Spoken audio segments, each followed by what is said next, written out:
जय श्री राम भक्तों, कल 10 जनवरी को है अंगार की चतुर्थी यानी कि संकष्टी चतुर्थी। कल आप गणेश जी का ऐसे नाम जप करेंगे तो जो भी आप मांगेंगे वो आपको मिलेगा और आपको अनंत कोटि गुणा कल उसका फल मिलेगा। क्योंकि जो अंगारक की चतुर्थी होती है ये पूरे साल की जितनी चतुर्थियाँ होती हैं उनके बराबर कल ये अकेली ही फल देती है। यानी कि अगर आप कल नाम व्रत करते हैं, नाम जप करते हैं, ध्यान करते हैं, किसी मंत्र का जप करते हैं तो आपको उसका अनंत गुना लाभ मिलता है। और जो हम तरीका बताएंगे उसमें आपको व्रत करने की भी ज़रूरत नहीं है। अगर आप करते हैं तो बहुत अच्छी बात है और अगर नहीं कर सकते तो घबराने की ज़रूरत नहीं है। इस तरीके से अगर आप नाम जप करेंगे तो व्रत से भी ज़्यादा आपको 100% लाभ मिलेगा, ये हम आपको पूरा विश्वास दिलाते हैं। तो पहले हम ये बताते हैं कि इस चतुर्थी को अंगार की चतुर्थी क्यों कहा जाता है। एक बार मंगल देव जी ने गणेश जी भगवान को प्रसन्न करने के लिए तपस्या की और गणेश जी उनकी तपस्या से प्रसन्न हुए। तो वो जिस दिन गणेश जी ने उनको दर्शन दिए उस दिन ये संकष्टी चतुर्थी थी। तो इसीलिए गणेश जी ने उनको ये वरदान दिया कि आज के दिन मैं आपसे प्रसन्न हुआ हूँ और प्रसन्न होकर मैंने आपको दर्शन दिए हैं, तो इस दिन को अंगार की चतुर्थी के नाम से जाना जाएगा।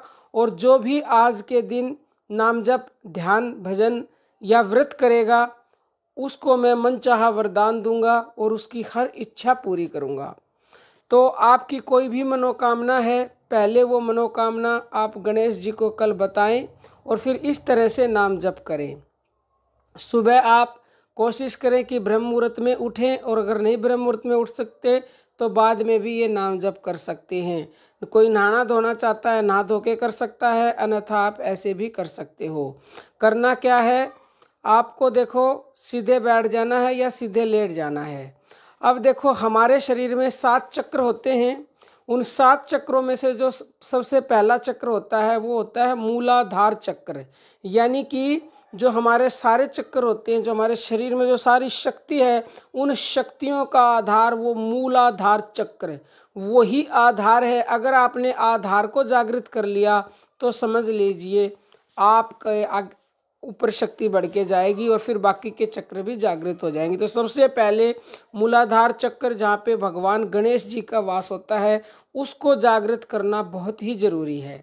अब उसको कल आप जागृत करें, कल से आप शुरुआत करें तो निश्चित ही आपका मूलाधार चक्र जागृत होगा। और कल आपने ऐसा कर लिया ना तो कल आपको इसका अनंत कोटि लाभ मिलेगा और मनोकामना भी पूरी होगी। देखो हर जीव प्रतिदिन 21,600 श्वास लेते हैं। उनमें से हर जो हमारे चक्र हैं उन चक्रों को सारी की सारी मतलब उनमें से कुछ श्वासें समर्पित करनी पड़ती है उनको जागृत करने के लिए।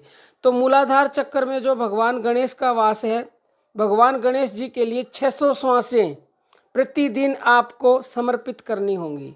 तो कल आप 600 श्वास मूलाधार चक्र का ध्यान करें। हमारी नाभि से नीचे हमारा मूलाधार चक्र, आंखें बंद करके सीधे बैठ जाएं, ध्यान आपका मूलाधार चक्र पे हो और अपनी श्वासें ऊपर लेते रहें और छोड़ते रहें, लेते रहें और छोड़ते रहें। मतलब कि जो आपकी स्वाभाविक सांस है वो सारी की सारी श्वासें फिर आपको गणेश जी को समर्पित अपने आप ही हो जाएंगी, क्योंकि आप अपने मूलाधार चक्र पर अपना ध्यान टिकाए हुए हो।